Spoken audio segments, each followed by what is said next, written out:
কোরবানির প্রসঙ্গ আসলেই অনেক মানুষের মনে এই ফিলিংস, এই চিন্তা চেতনা আসে যে আল্লাহ রাব্বুল আলামিন আমাদের সম্পদ থেকে আবার সম্পদ এত বেশি ব্যয়ের জন্য কিভাবে বললেন কোরবানি করতে হবে। এরকম কথা চিন্তা ভাবনা করে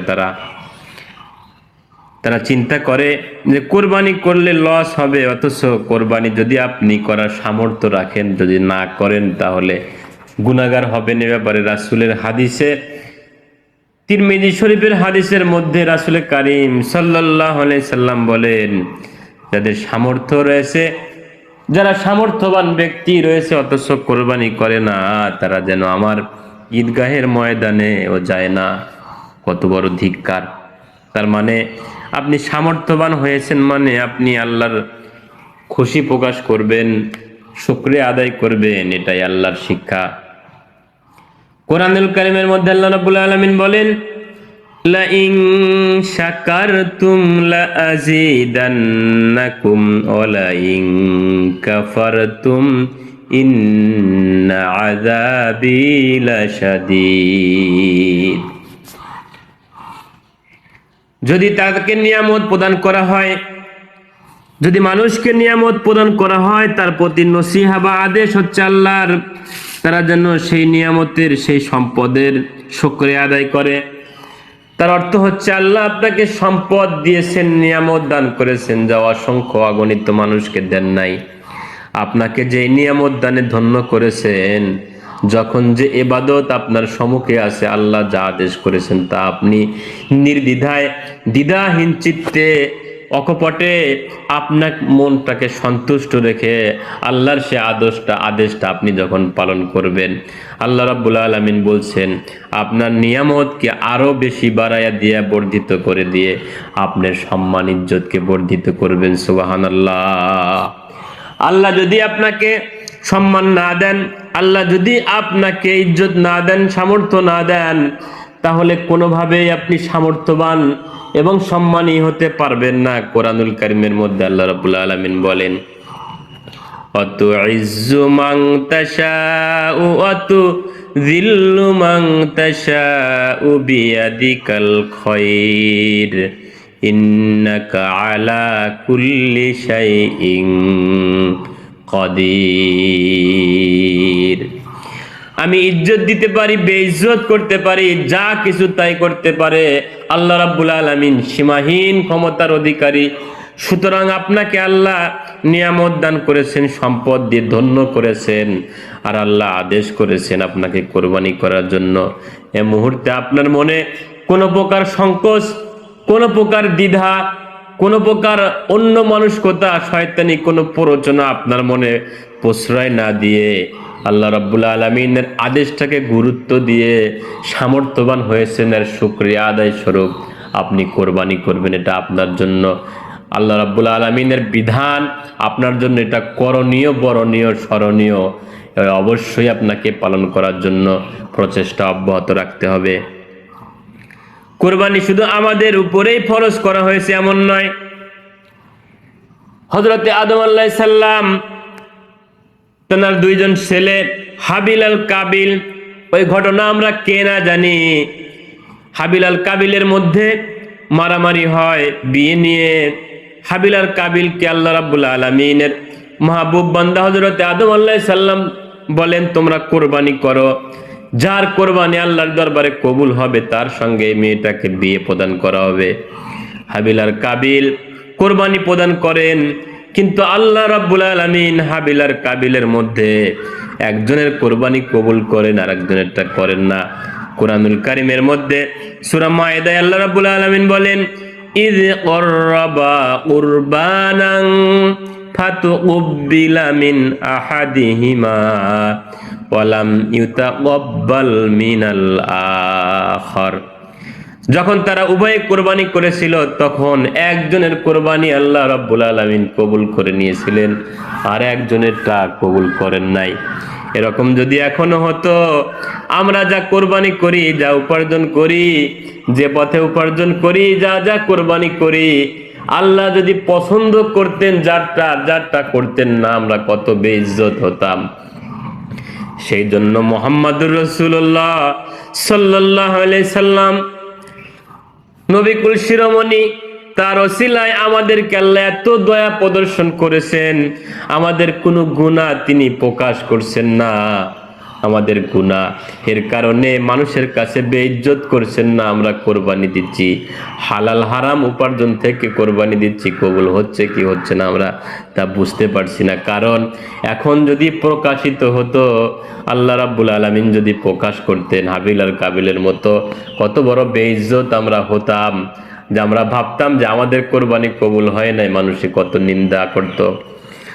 এই জন্য আল্লাহ রাব্বুল আলামিন আমাদেরকে সংশোধনের রাস্তা করে দিয়েছেন এবং কোরবানির ব্যাপারে উৎসাহিত করেছেন, যাতে করে আমরা আমাদের হালাল ইনকামের রাস্তা প্রশস্ত করি আর আল্লাহ রাব্বুল আলামিনের কাছে কোরবানি করি, আল্লাহ রাব্বুল আলামিনের ইবাদত করি, শুকরিয়া আদায় করি। তাহলে আল্লাহ রাব্বুল আলামিন আমাদের প্রতি কিয়ামতের দিন দয়া পরশ হয়ে সুমহান জান্নাতের ফয়সালা করে দিবেন। সুবহানাল্লাহ।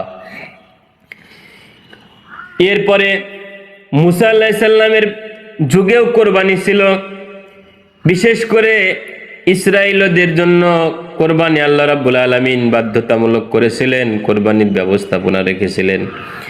দাউদ আলাইহিস সালামের সময়ও কোরবানির জন্য বেশ ভালো ভালো পশু বাছাইকরণ করা হতো। এভাবে করে অন্যান্য নবী রাসূলদের উপরে কোরবানি আল্লাহ রাব্বুল আলামিন নাজিল করেছিলেন। এরপরে হযরতে ইব্রাহিম আলাইহিস সালাতু ওয়াস সালাম কোরবানি যেভাবে আমাদেরকে শিক্ষা দিলেন, তিনি স্বপ্নে দেখলেন তার সন্তানকে তিনি কোরবানি করছেন। আল্লাহ রাব্বুল আলামিন তাকে স্বপ্ন দেখালেন। হযরতে ইব্রাহিম আলাইহিস সালাতু ওয়াস সালাম তদীয় পুত্র ইসমাঈল আলাইহিস সালাতু ওয়াস সালামকে স্বপ্নের কথা বললেন। বলে তিনি জানতে চাইলেন যে সন্তানের মনোভাব কি। সন্তান যদি নাও বলতো যে না বাবা আমি এতে রাজি নাই, ইব্রাহিম আলাইহিস সালাতু ওয়াস সালাম তিনি এই কথা শুনতেন না, বরঞ্চ তিনি কোরবানি করতেনই। অথচ সন্তানের আগ্রহ, সন্তানের ঈমান, আল্লাহর প্রতি ভীরতা, আল্লাহর প্রতি তাকওয়া পরহেজগারিতা কতটুকু তা যাচাই করার জন্য ইব্রাহিম আলাইহিস সালাতু ওয়াস সালাম তার পুত্রকে জিজ্ঞাসা করলো, বাবা আমি আল্লাহ রাব্বুল আলামিনের আদেশ পেয়েছি, স্বপ্ন দেখেছি যে আমি যেন তোমাকে কোরবানি করি, জবে করি।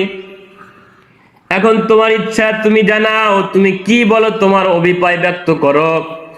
হযরত ইসমাঈল আলাইহিস সালাতু ওয়াস সালাম তিনি অভিপ্রায় ব্যক্ত করলেন।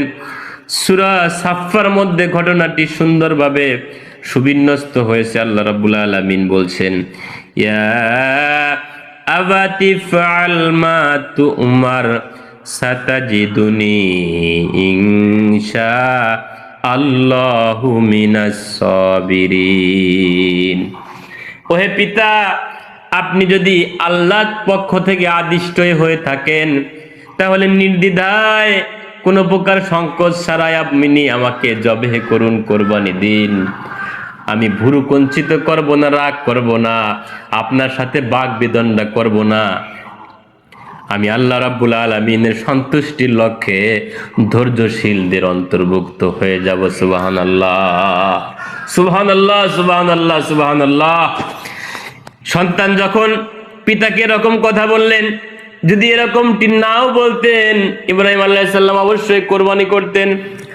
কিন্তু ইব্রাহিম আলাইহিস সালাম সন্তানের তাকওয়া পরহেজগারিতা শুনে আরো বেশি মুগ্ধ হলেন, আরো বেশি আল্লাহ রাব্বুল আলামিনের প্রতি নিজের চিন্তা চেতনাকে আরো বেশি নিসবত করলেন যে বাচ্চা মানুষ, সেও কতটুকু আল্লাহ রাব্বুল আলামিনের ভীরতা নিজের অন্তঃকরণের মধ্যে জাগ্রত রাখে।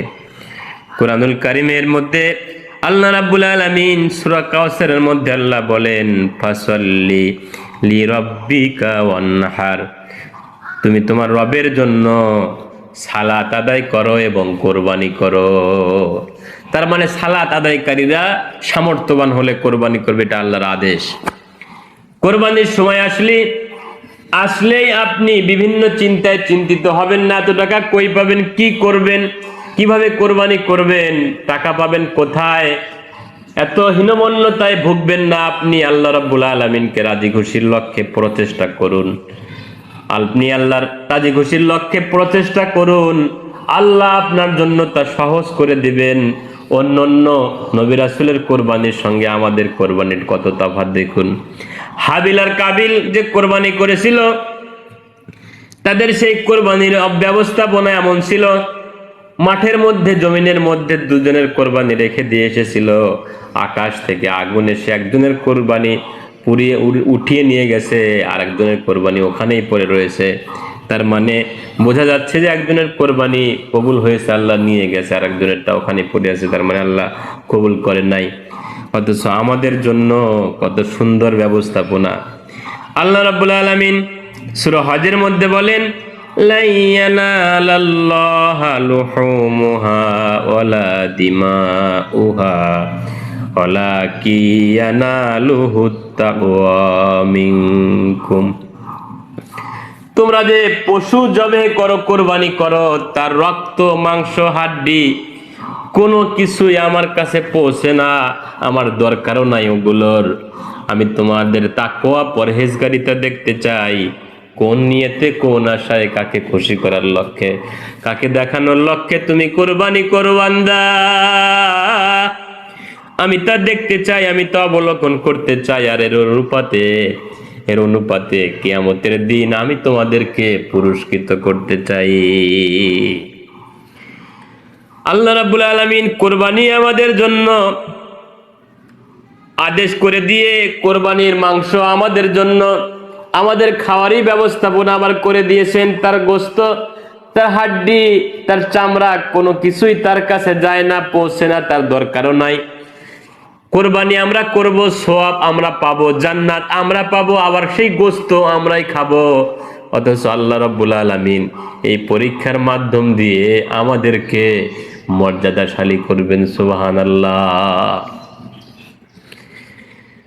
ইব্রাহিম আলাইহিস সালাতু ওয়াস সালাম তার সন্তানকে যখন কোরবানি করবেন, তখন আল্লাহ রাব্বুল আলামিন বলছিলেন, ও হে ইব্রাহিম, আমি এভাবে সত্যবাদীদেরকে পরীক্ষা করি, তুমি আমার আদেশ ফলো করেছো, স্বপ্ন সত্যতে বাস্তবায়ন করেছো, আমি পরীক্ষায় তুমি সফল হয়েছো বলে আমি ধরে নিলাম। এভাবে করে আমরাও যখন কোরবানি করি, আল্লাহ রাব্বুল আলামিন আমাদের অন্তরটা দেখেন, আমাদের হৃদয়ের চিন্তা চেতনা দেখেন, আর তা যখন স্বতঃস্ফূর্ত হয়, আল্লাহ রাব্বুল আলামিন আমাদের জন্য সম্মানিত আসনের সুব্যবস্থাপনা করবেন জান্নাতের মধ্যে। সুবহানাল্লাহ। হাদিসের মধ্যে এসেছে, কোরবানির দিনগুলোতে মানুষের জন্য সবচাইতে গুরুত্বপূর্ণ ইবাদত হচ্ছে পশুর রক্ত ঝরানো বা কোরবানি করা। এই জন্য সামর্থ্যবান মানুষদেরকে উচিত কোরবানির নিয়ত করা, প্রচেষ্টা করা। আল্লাহ রাব্বুল আলামিন আমাদেরকে যেন সহজ করে দেন। রাসূল করিম সাল্লাল্লাহু আলাইহি সাল্লাম ইবনে মাজাহ শরীফের হাদিসের মধ্যে বর্ণনা করেছেন, যার সামর্থ্য রয়েছে অথচ কোরবানি করে না, সে যেন আমাদের ঈদগাহে না আসে। দেখেন কত বড় ধিক্কার। এই জন্য সম্মানিত মুসল্লিয়ানে কেরাম, আমাদের যাদের সামর্থ্য রয়েছে কোরবানি করার, আমরা ভিন্ন চিন্তা করব না, শয়তানের প্ররোচনায় প্ররোচিত হব না। আমরা চিন্তা করব, আমরা অবশ্যই এটা ব্যবস্থাপনা করব যে এত কিছু যদি করতে পারি সংসারের জন্য, নিজেদের জন্য, তাহলে আল্লাহর আদেশের জন্য একটা কোরবানি করতে পারবো না। কেন পারবো না? অবশ্যই করতে হবে। এতে কি হবে? আল্লাহ রাব্বুল আলামিনের আদেশ ফলো হবে, আল্লাহ রাব্বুল আলামিন খুশি হবেন, নিরাজি খুশি হবেন, ধনী দরিদ্রের ব্যবধান নিরূপিত হবে। আজকের এই দিনে দরিদ্র অসহায় সারাটি বছর গোশত কিনে খাওয়ার মতো সামর্থ্য না থাকলেও আজকের এই দিনটাতে আপনার কোরবানি, আপনার ইজ্জত সম্মান বাড়ানোর কারণে তাদের মুখেও, আল্লাহ রাব্বুল আলামিনের আদেশ ফলো করার কারণে তাদের মুখেও কিছু গোশত পড়বে। এতে আল্লাহ রাব্বুল আলামিন রাজি আর খুশি হয়ে যাবেন। সুবহানাল্লাহ।